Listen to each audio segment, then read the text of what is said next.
Hello friends, പുതിയൊരു വീഡിയോയിലേക്ക് എല്ലാവർക്കും സ്വാഗതം. അപ്പോൾ ഇന്നത്തെ സ്പെഷ്യൽ റെസിപ്പി നോമ്പ് കഞ്ഞിയാണ് കേട്ടോ. നോമ്പ് കഞ്ഞി എല്ലാവർക്കും അറിയാം, അത് കുടിച്ചിട്ടുള്ളവർക്കറിയാം, നല്ല ടേസ്റ്റാണ്. അതേപോലെ എത്ര കുടിച്ചാലും മതി വരത്തില്ല. പ്രത്യേകിച്ച് ഈ ചൂട് സമയത്ത് ശരീരത്തിന് നല്ല തണുപ്പും അതേപോലെ നല്ല ഉന്മേഷവും കിട്ടാൻ ഈ കഞ്ഞി കുടിക്കുന്നത് നല്ലതാണ് കേട്ടോ. അപ്പോൾ എല്ലാവരും ഒന്ന് തീർച്ചയായിട്ടും ട്രൈ ചെയ്ത് നോക്കുക. അപ്പോൾ ഞാൻ ഇന്നത്തെ ഉണ്ടാക്കിയിരിക്കുന്ന ട്രഡീഷണൽ രീതിയിലാണ്, പണ്ട് മുതലേ നമ്മുടെ വീടുകളിലൊക്കെ തയ്യാറാക്കുന്ന ആ ഒരു രീതിയിൽ, ആ ഒരു ചേരുവകളൊക്കെ കൊണ്ടാണ് ഉണ്ടാക്കിയേക്കുന്നത്. അപ്പോൾ നമുക്ക് ഇതെങ്ങനെ തയ്യാറാക്കാമെന്ന് നോക്കാം. അപ്പോൾ ഇതിൽ ഏറ്റവും പ്രധാനപ്പെട്ട സംഭവം പൊടിയരിയാണ്. ചുമന്ന പൊടിയരി തന്നെ എടുക്കാൻ നോക്കുക കേട്ടോ, അതാണ് ടേസ്റ്റും. അപ്പം ഞാനൊരു 1/2 കപ്പ് എടുത്ത് വെച്ചിട്ടുണ്ട്. പിന്നെ ഇത് എടുത്ത് വെച്ചിരിക്കുന്നത് ആശാളിയാണ്. മിക്ക ഗ്രോസറി സ്റ്റോഴ്സിലും കിട്ടും, അതേപോലെ അങ്ങാടിക്കടകളിൽ കിട്ടും, പിന്നെ പല സൂപ്പർ മാർക്കറ്റുകളിലും ഇപ്പോൾ കിട്ടും കേട്ടോ. അപ്പം മിക്ക ആൾക്കാർക്ക് അറിയത്തില്ല ഈ ആശാളി എന്താണ്. ഇതാണ് സംഭവം, കണ്ടോ, ചെറിയ സീഡ്സ് പോലത്തെ ഒരു സംഭവം. അത് ഒരു 1/2 ടേബിൾ സ്പൂൺ എടുത്തിട്ടുണ്ട്. അതേപോലെ ഉലുവയും അതേ അളവിൽ തന്നെ 1/2 ടേബിൾ സ്പൂൺ എടുത്തിട്ടുണ്ട്.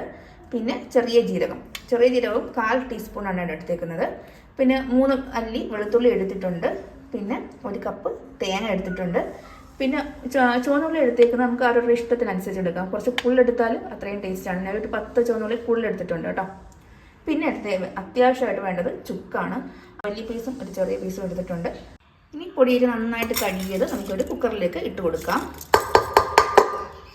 പിന്നെ ഇതിലേക്ക് നമ്മൾ എടുത്ത് വെച്ച ഉലുവയും ആശാളിയും കൂടെ ഒന്നിച്ച് നമ്മൾ അരിപ്പയ്ക്കകത്തിട്ട് കഴുകിയെടുത്തതാണ്. അരിപ്പയ്ക്കകത്തിട്ട് കഴുകിയാലും നമുക്ക് നന്നായിട്ട് കഴുകിയെടുക്കാനൊക്കത്തുള്ളൂ. അല്ലാതെ ഒരു ബൗളിലൊക്കെ ഇട്ട് കഴുകുവാണെങ്കിൽ അത് വെള്ളത്തോടൊപ്പം അങ്ങ് പോയി പോകും, പൊങ്ങി വരും. വെള്ളത്തിൽ പൊങ്ങി കിടക്കുന്ന സംഭവം ഇത്. അതുകൊണ്ട് അരിപ്പയ്ക്കകത്തിട്ട് കഴുകിയെടുക്കാം. ആശാളി ഉലുവയും ഇതിലേക്ക് കഴുകി ചേർത്തതിന് ശേഷം പിന്നെ ചേർക്കുന്നത് നമ്മുടെ ചുക്കാണ് കേട്ടോ. അത് മുഴുവനെ അങ്ങ് ചേർക്കുവാണ്.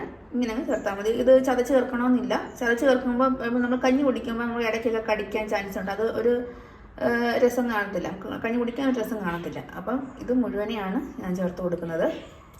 അതേപോലെ വെളുത്തുള്ളി അതേപോലെ മുഴുവനായിട്ട് അങ്ങ് ചേർത്ത് കൊടുക്കുവാണ്. അപ്പോൾ ചുവന്നുള്ളിയും അതേപോലെ ഇട്ട് കൊടുക്കുകയാണ്. അപ്പോൾ വലുതാണെങ്കിൽ ഒന്ന് മുറിച്ചിട്ട് കൊടുക്കാം കേട്ടോ. ഇതിലേക്ക് ആവശ്യത്തിനുള്ള ഉപ്പും കൂടെ ചേർത്ത് കൊടുക്കാം. അപ്പം കുക്കറിൻ്റെ ഒരു 1/2 ഭാഗത്ത് താഴെ നിൽക്കുന്ന രീതിയിൽ വേണം വെള്ളം ഒഴിച്ച് കൊടുക്കാൻ. അപ്പം 1/2 ഭാഗത്തിൽ ഫുള്ളാണെങ്കിൽ നമ്മൾ പ്രഷർ വരുമ്പം കഞ്ഞി ഉൾപ്പെടെ വെള്ളോട്ട് തെറിക്കും. അപ്പോൾ അത് ഒഴിവാക്കാൻ വേണ്ടി ഒരു പകുതി താഴെ അളവിൽ വെള്ളം ഒഴിച്ച് കൊടുത്താൽ മതി. ഇനി നമുക്കിത് അടച്ചു വെച്ച് നന്നായിട്ട് വേവിച്ചെടുക്കാം.